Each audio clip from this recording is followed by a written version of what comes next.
Welcome to the Jamesburg Presbyterian Church. Today is Tuesday, December the 14th, 2021. Today we're taking a look at the remaining part of the Gospel according to John chapter 19. Last week we took up a beginning of the chapter, and this mainly centered on the trial before Pilate. Where we left off, Pilate has decided to allow Jesus to be crucified.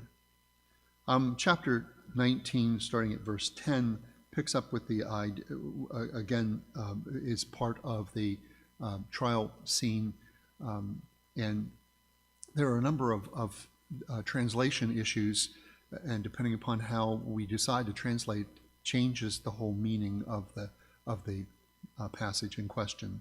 But in the conversation with Pilate, they get into the whole question of power.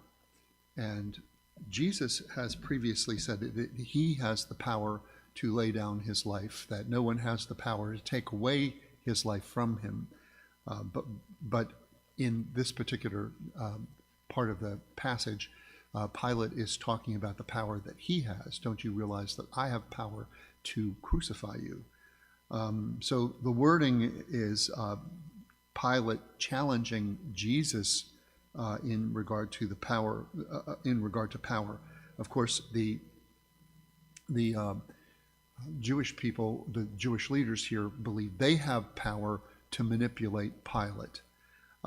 Incidentally, in regard to Pilate, there has been an attempt in history throughout time to exonerate Pilate, to say that he was actually trapped and manipulated by the temple leaders.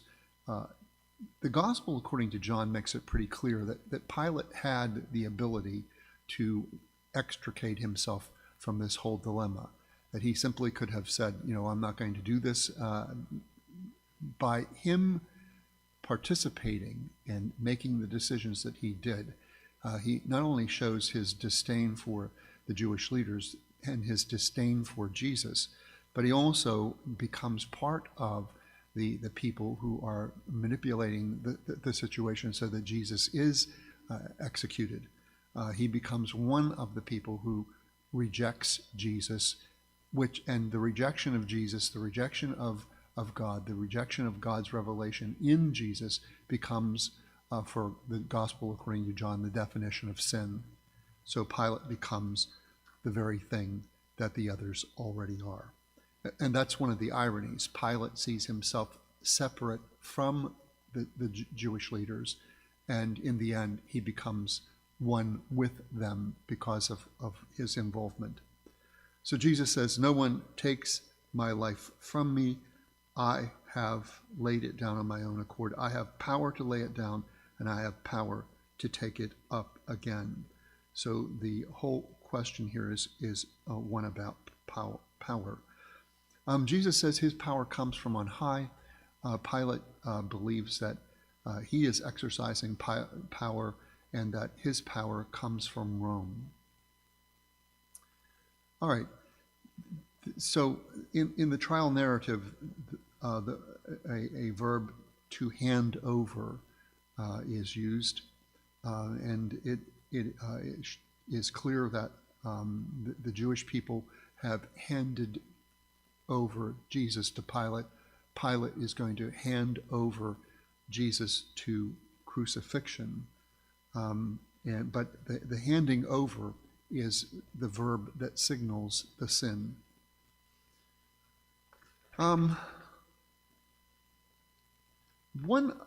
As we continue the interrogation, it becomes clear that Pilate is not persuaded. He doesn't have sympathy for Jesus, although, again, in so many commentaries, there's an attempt to exonerate Pilate, to show that he has sympathy for Jesus, that he really isn't engaged in wanting to crucify him. He only does it as something expedient to preserve the peace.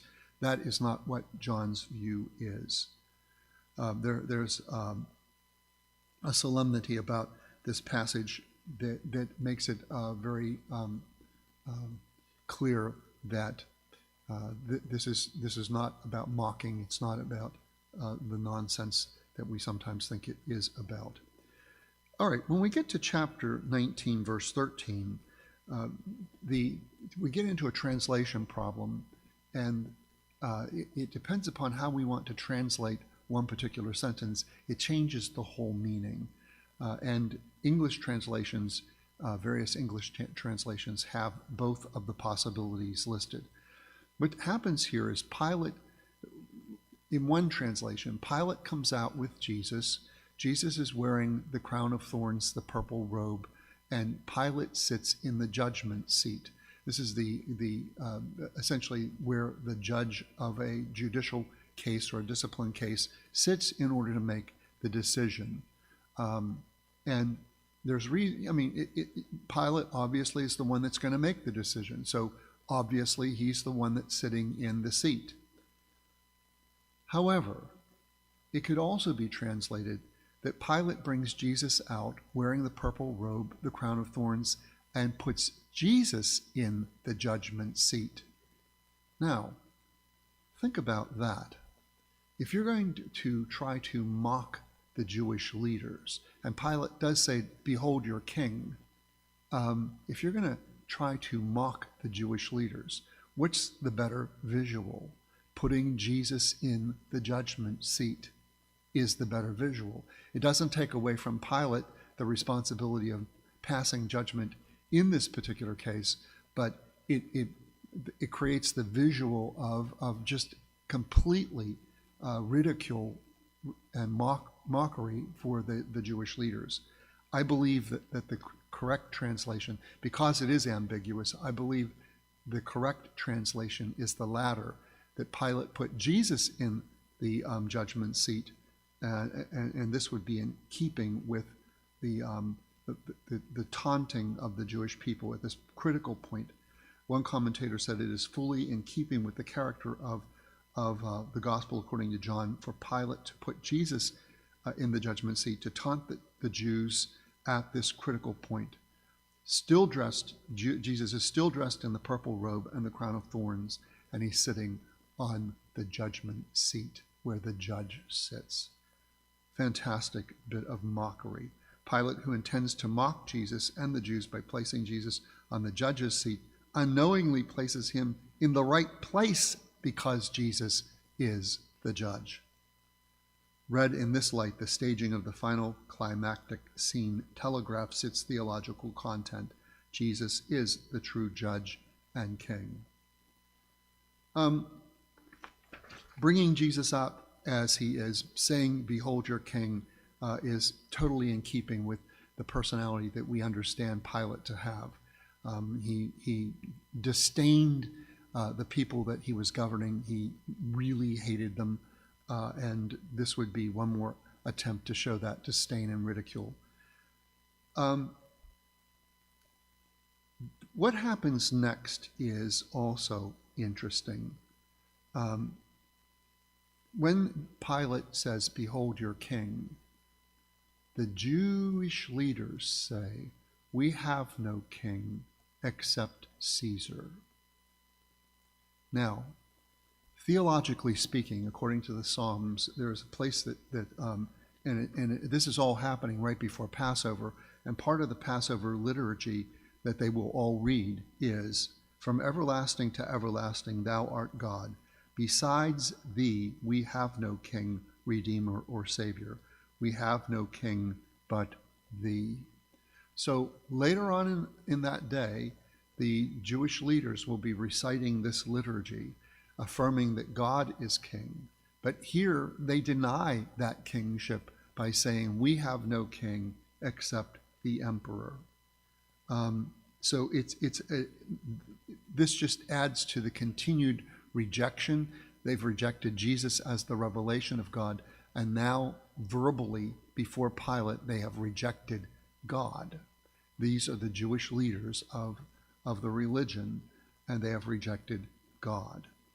And that is theologically profound. It just adds to the sin. Pilate joins the Jewish people in their rejection of God through Jesus. Pilate and the Jewish people have both gotten what they wanted.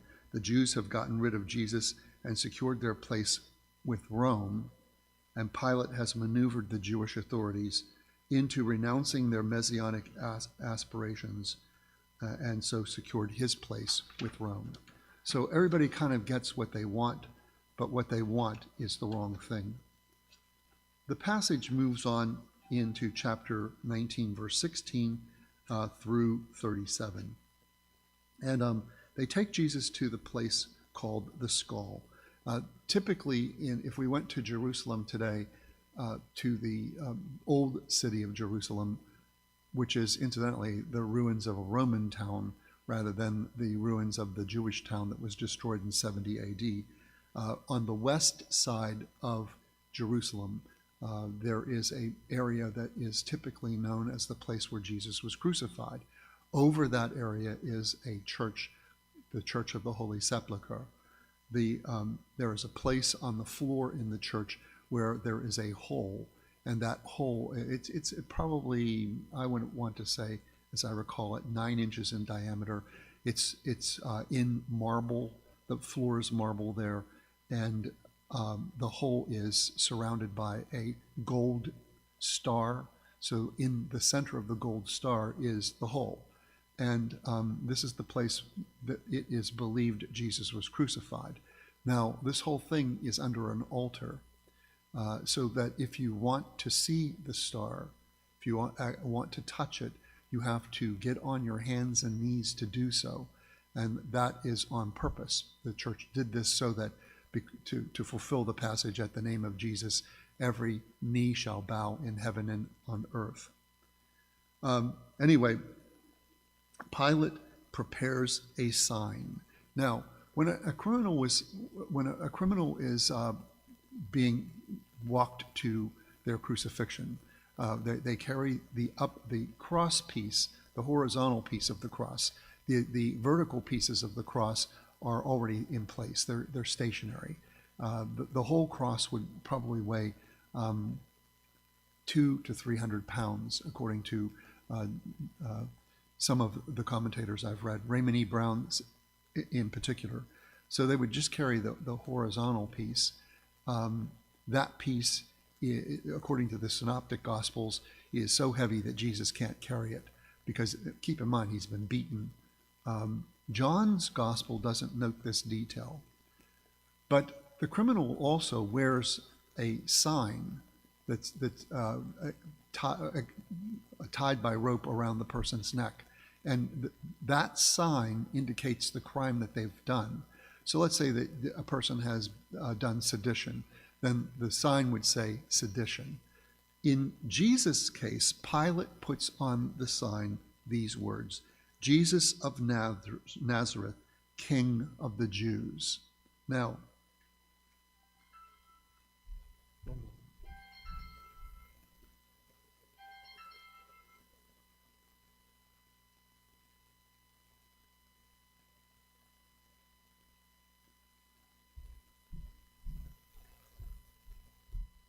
sorry about that.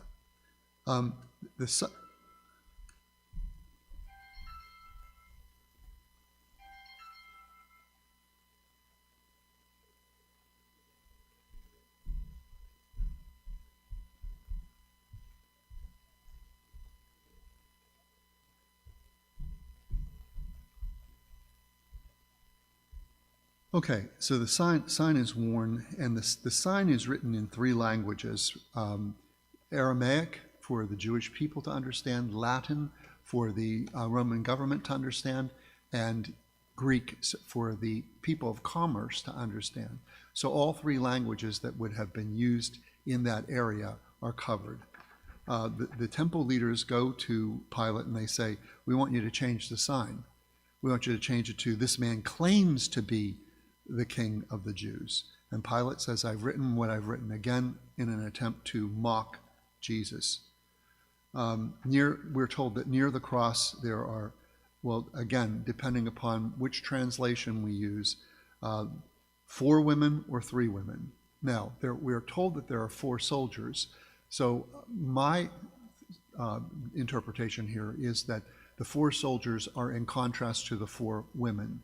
But in some translations of John, it's just 3 women. And the difference is in one translation, it's Jesus' mother, his mother's sister, Mary, the wife of Clopas, and Mary Magdalene. All of the translations include Mary Magdalene. The question is his mother's sister, whether that is correct in the translation. And again, it has to do with the way the Greek is written. So this who is present at the cross is different in each of the gospel accounts. It just depends upon who we're translating and who we're reading as to who was present.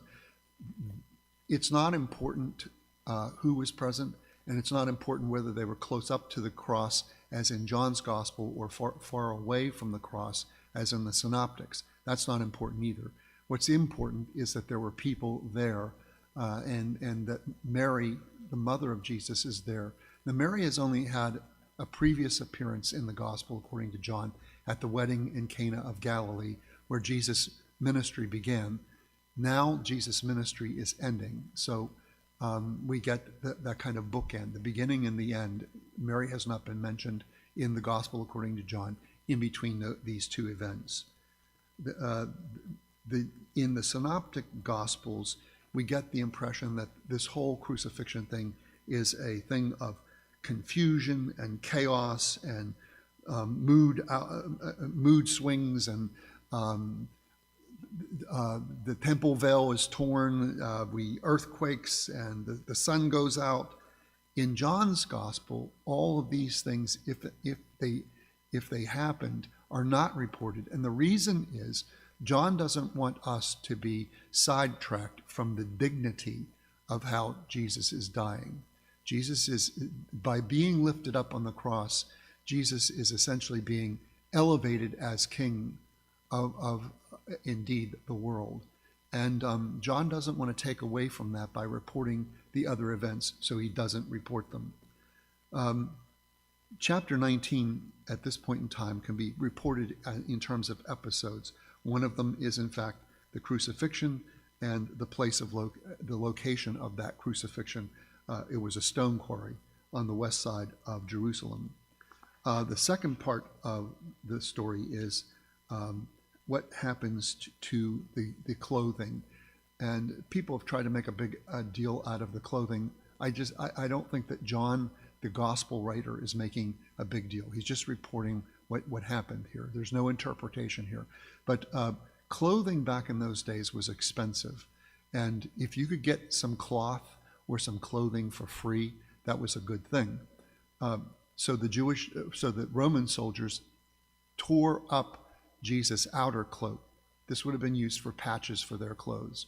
And then they cast dice, essentially, for the inner tunic. This would have been the underwear that Jesus was wearing. Crucifixion was never done with a loincloth or with any kind of other clothing. Even for women, it was not done that way. Part of crucifixion is to absolutely humiliate the person. And in Israel, the worst humiliation a person could have is to be exposed without any clothing, to be nude. And so part of what the Romans did agree to do is when they crucified women, they would crucify them face to the cross to minimize the amount of exposure. But for men, it was always face away from the cross. So all of the clothing, we usually see, when we usually see a crucifix, we see a loincloth around Jesus. This would not in any way have happened in the crucifixion that the Romans did. It did not happen. So the clothing is divided. Some people try to say that the fact that the inner tunic, the underwear part of the clothing, was not torn, it has to do with him being the high priest, or it has to do with Jesus and the disciples, you and me included, being bound together. There was no seam in it. I think all of that is just trying to make something of nothing. The third episode has to do with the women at the cross, and I've mentioned that the women already, and part of it has to do with interpretation as to who is there, and the fact that Mary the mother of Jesus, is there. And the fourth scene is Jesus saying, "It is finished." Now, again, minor interpretations to this. It is finished, meaning he knows that in 2 seconds he's going to breathe his last and he dies. It's finished. The crucifixion is finished. But actually, that's not what this means. It means that his mission is finished. And that part of that mission is, in fact, the crucifixion. That this is all part of the big plan. That Jesus, his exaltation, his glorification comes in the crucifixion itself. So that is an important thing that we must note. They give him. He does say that he's thirsty. They give him some wine vinegar. This also has been interpreted in different ways. I think part of the best way to understand this is twofold. The first is that Jesus had previously said to Peter, "Are you able to drink from the cup that I am going to drink from?" And this is just a way of reminding us of how the other disciples aren't drinking wine vinegar on the cross. That is the drink that Jesus drinks. But it also reminds us of the contrast. Jesus goes to the wedding of Cana of Galilee. And again, I think this ties in with Jesus' mother. Jesus' mother was present in that scene, and she's present at this scene. That's important because in the wedding at Cana of Galilee, Jesus translates water into good wine. And that's the wine that he has to offer. Here, the world is offering to Jesus a drink of spoiled wine. And I think that's what we're meant to see, what the world has to offer versus what Jesus has to offer. Also, when Jesus says it is complete, we're to be reminded that, and I think that's why he says it's finished, it's complete. My mission's complete. He hasn't been defeated, but rather he has been successful, and that's part of what it is. In verse 30, we're told that he bows his head and hands over his spirit. And again, the important part of his spirit isn't taken from him, he hands it over. And this is, again, a reminder that the Jews handed Jesus over to Pilate. Pilate handed Jesus over to death. But Jesus is the one that controls his life and hands his spirit over to God. So there's a theological significance in this particular part. Part 5 is the emphasis of the eyewitness, that there was a person who witnessed because the Passover is near. The Jewish leaders go to Pilate and they say, "Can you go out and break their legs? Let's get this crucifixion over with." Because what John Bright, Raymond E. Brown rather, talks about how when people are crucified, they can stand on the nail. Let's talk just briefly about crucifixions. The nails were not pounded in the palm of the hand as we think. They're pounded into the wrist, because that's what will hold you on the cross. They're also pounded through the feet, and because nails were so valuable and so scarce, nails would have been used over and over and over again. So it was important to retrieve the nails as soon as you could. Bodies were always left on the cross until they literally fell off the cross from body decay. But it was possible to extend, if you wanted to have a person really, really suffer during the crucifixion, you would not break their legs so that they could stand on the nail. You push up and you're able to breathe. And then you exhale by releasing that you're standing on the nail. Standing on the nail extended the suffering. But in this particular case, the leaders were interested in getting those bodies off the cross as quickly as possible so that they could enjoy the Passover. And so they ask that the three people who are crucified, that their legs be broken. So the soldiers go out, they break the legs of the first two, and then when they go to Jesus, they find that he is already dead. They stab him in the side, and a disciple witnesses that blood and water flowed out. Now, again, some interesting interpretations. The church fathers during the patristic period interpreted this as water baptism, blood communion. And somehow these are the two sacraments that come as a result of Jesus' crucifixion. Interesting idea. I don't know that that's necessary. What we know is that crucifixion causes the lung to fill up with bodily fluids.